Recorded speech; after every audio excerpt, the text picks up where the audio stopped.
I'm David Hildebrand. I have been teaching at Peabody for a long time. Pretty sure it was the fall of 1994. And continuously since then, I've been teaching, well, for a long time, just one single course. I'm an American music specialist. In fact, I focus on early American music professionally with my wife, Ginger, who's a Peabody graduate.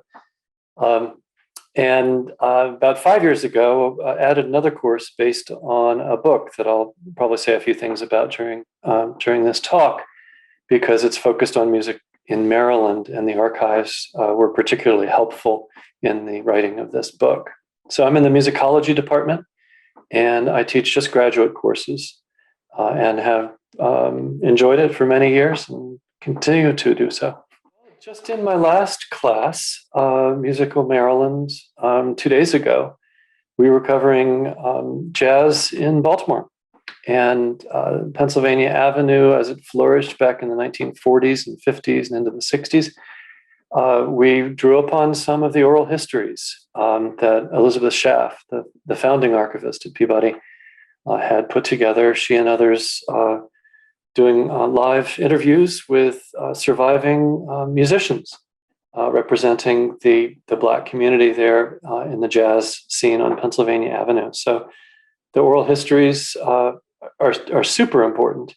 I think the whole idea that you can get into the local history through the Peabody Archives is super important. And that local history sometimes branches out to national things, such as people are often delighted to learn that the original Bess of Porgy and Bess was from Baltimore, Anne Brown. And I just pulled up actually a copy of a photograph of George Gershwin that he gave to her and signed over, congratulating her in 1935. So the fact that the archives have materials that reflect our local music history, but also fan out to the national scene, I think is super, super cool, super important. A couple other things that I think are really notable and helpful to my teaching are the institutional histories. For instance, the founding and the crazy path of the Lyric Opera House Theater Models now. That's a local institution, and the fact that we have records there to go back and dig through the details of the Lyric, I think is critical. Likewise, the Oratorio Society of Baltimore, the Baltimore City Colored Orchestra, which flourished in the late 1930s.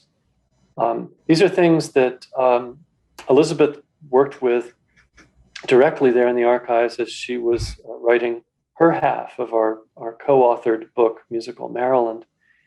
And I just think it's great when I'm working with my students with that as a textbook, that we can trace back and say, well, listen, this is where she got that stuff, and you can follow her footsteps and work further with it. And I'm not just speaking of, written materials of copies of paperwork and stuff, but there are photographs and of course the live recordings that were made of the oral histories. One of the challenges I think I have as a musicologist in inspiring my students, I do my very best, but one of the challenges I think is that there's this stereotypical image of an archive as a sort of a dark and quiet and dusty place. And parts of it were, or maybe still are.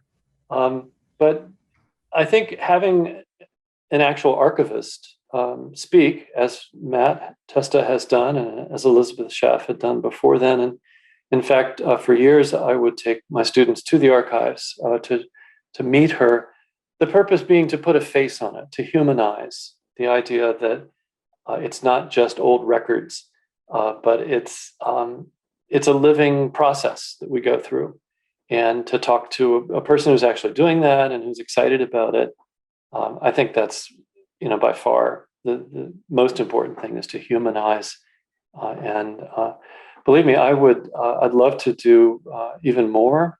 One of the barriers going back, 10 or 20 years, 25 years plus, that's really no longer an obstacle was, of course, the idea of availability of materials online. And so for a bunch of those years, in the late 1990s, the early 2000s, I had my students using the Lester Levy sheet music collection, which is a part of the Hopkins system. It's not at the Peabody Archives per se. But since it was available online, I based a lot of my annual assignments around, accessing and working with the materials online. But the cool thing now is that with every year, and especially in the last year or so with the pressure from COVID, more and more materials there through the Peabody Archives are becoming accessible. And I think that's fantastic. I like that a lot. My students are given a great deal of flexibility, both in the American Music Seminar and the Music in Maryland Seminar, when it comes to them choosing research topics. I think it's super important to allow students to steer their work toward their real genuine interests. In many cases, it's their major, their instrument or composition or electronic music or whatever the major is. In some cases, it's just fancy. It's just something that they may be curious about.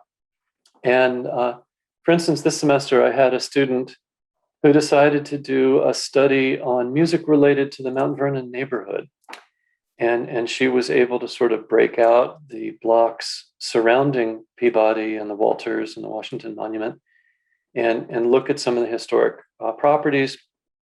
This is something I'd done a couple of years ago, specifically for the Walters Museum myself. And I was delighted that she wanted to take that work further. It's really in the local records. Now, Maryland Historical Society is an excellent resource to use in addition to the Peabody Archives, because they have a lot of more non-musical materials that can be connected to the people doing music locally. I've had students very interested in the history of opera in Baltimore, and the fact that the Peabody Archives has the Rosa Ponsell collection that so well tells the story of establishing more formal opera in the 20th century in Baltimore, although its history goes back to the late 18th century. Really, the comic operas that were given down at Fells Point in the 1780s. I'd have to go back through years and years of topic lists. And in many cases, I steered them toward the Peabody Archives. Again, in addition to other source materials, both physical and online. And I think it really opens the eyes of students to think, oh, wow, this is literally in my backyard. It's cool stuff. Well, interestingly, the research on the book Musical Maryland began pretty much right around the time that I started at Peabody in 1993 or 94. That's when I met Elizabeth. That's when she was really getting things rolling big time in her role as founding archivist there. I don't know off the top of my head what year the archives was actually founded, but I know that she brought incredible energy and passion to the archives. And so when we found ourselves as co-authors for Hopkins University Press to write this book, her specialty was more into the 20th century, in the late 19th with the founding of Peabody and interest in the Baltimore Symphony and other performing groups, in addition to jazz and living traditions in Baltimore. So, of course, our book was half and half. As an early Americanist, I wrote about the colonial period up through the Civil War. And it was so handy having her there. And I could say, hey, listen, I need some materials for illustrations, for instance. So I think the very first picture in the book is taken from a Peabody Archive copy of a wonderful music collection printed in the 1690s, quite old, called Wit and Mirth, or Pills to Purge Melancholy, compiled by a fellow named Thomas Durfee. And it was really pretty much a collection of folk songs. And I thought, to tell the story of early Maryland, you had to reference tobacco. And so luckily, looking into this possible source, and keep in mind, this is long before really super easy internet access was available.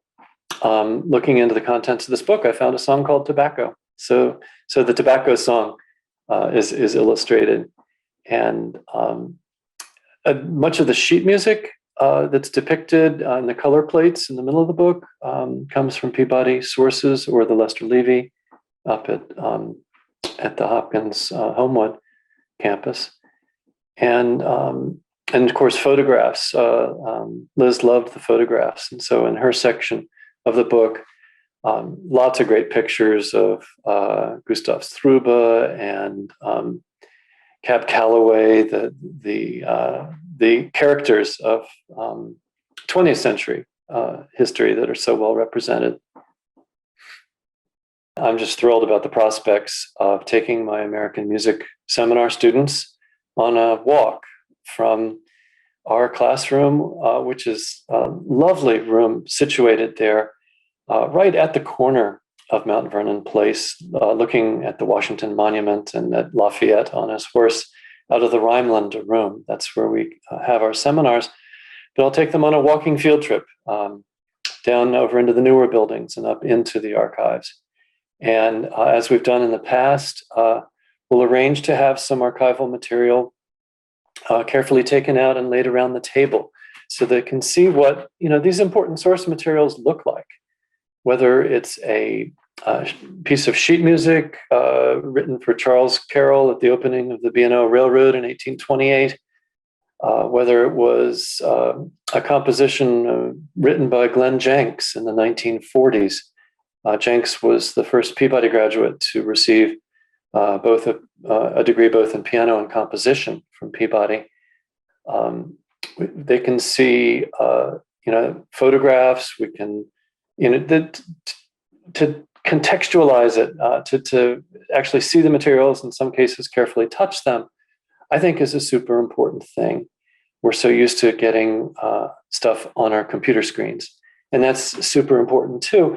And maybe I could say, I don't think it's a stretch, that a silver lining of COVID has been this rush to digitize, this push to get more and more material available in a non-physical format, which is super important. But I feel to inspire young people to study and research onward into the future, that there's always that little enticement of, hey, so that's what that actually looks like. It's neat. I'm picturing, for instance, a little libretto that was published in Baltimore in the 1850s, perhaps, of a Mendelssohn oratorio. And it's just really kind of neat to think, wow, that was performed down at the cathedral just a couple blocks away. Or to look at other items. I've often teased my students that someone gets an automatic A in my class if they can find the Knabe piano buried somewhere at Peabody that Tchaikovsky actually touched and played when he visited the campus in 1891. It's those kinds of connections, the humanizing stuff, that I think is the beauty of the archives. And I'm, as a teacher, I'm very grateful to have it there and available.